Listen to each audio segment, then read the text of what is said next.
Setiap pergerakan dilakukan penuh berstrategi, berhati-hati dan paling utama semangat keberanian perlu ada untuk melakukannya. Jika satu daripadanya luntur ketika beraksi, pasti kecederaan menanti.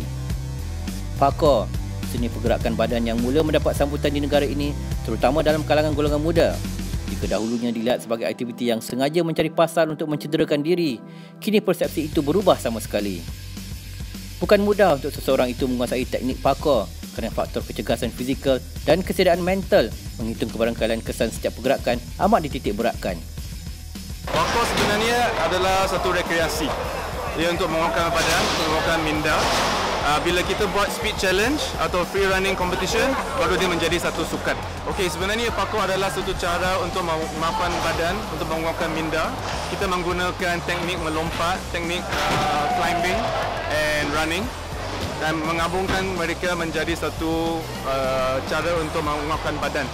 So sebenarnya pada masa dahulu, sebelum kereta, semua manusia boleh lompat dan lari dengan efisien.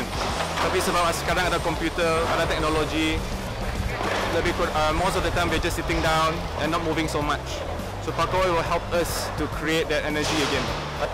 Tapi dalam parkour, you control your own body and the obstacle is not moving.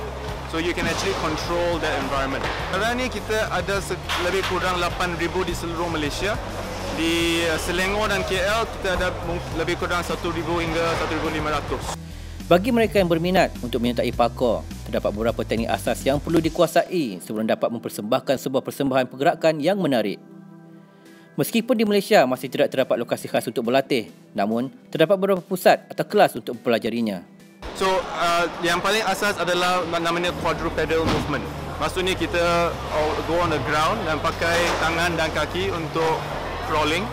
That is the most foundation. Sebab bila kita nak melepasi satu bar, kita pun menggunakan tangan dan kaki. So first thing you do is quadrupedal movement, di mana you crawl on the ground. Lepas tu kita baru belajar macam mana melompat. Selepas belajar melompat, kena belajar macam mana landing. Inilah tiga yang paling asas. Crawling, jumping and landing. So untuk nak belajar parkour, our advice is you cari satu group yang sudah lama buat parkour. Di Selangor kita ada dua sekolah parkour, satu arch flow movement, satu move parkour dan lagi satu AOXM, Art of Extreme Movement di Selangor yang mengajar parkour dengan cara yang selamat. Di dalam dunia parkour terdapat satu lagi aktiviti yang bergerak seiring dengannya, free running yang menjurus kepada seni ketika melakukan lompatan seperti wall run, cat to cat dan arm jump. Free running juga adalah aktiviti yang mencabar keupayaan individu dalam melakukan aksi lompatan yang mampu memberi ekspresi menarik kepada penonton. Dalam parkour kita ada dua disiplin, satu adalah parkour dan satu nama dia free running. Parkour adalah specifically cara untuk menguatkan badan.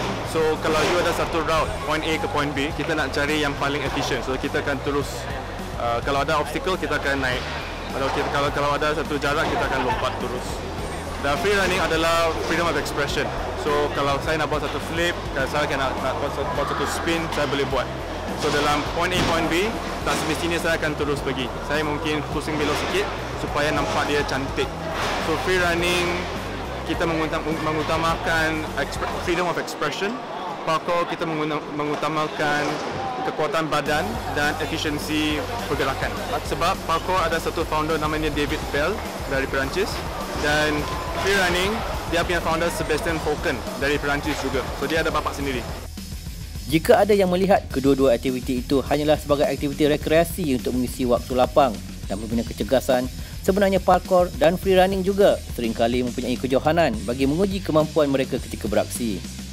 Lebih menarik, kedua-duanya juga dikatakan bakal mengikuti jejak aktiviti rekreasi ekstrim yang lain seperti mendaki tembok tiruan yang kini dipertandingkan di pentas Olimpik. Selama ni kita belum lagi hantar atlet keluar dari Malaysia untuk join competition kat luar. So first thing is we want to ensure education for Malaysian. Dan kita nak buat facility. Sebab dalam tahun 2024 kemungkinan kita akan ada parkour dalam Olimpik. Dia sudah ada plan 2024 adalah kat Paris, dia nak introduce parkour. So sekarang kita pun dah membina satu syllabus untuk train atlet untuk keluar ke luar negara. Jadi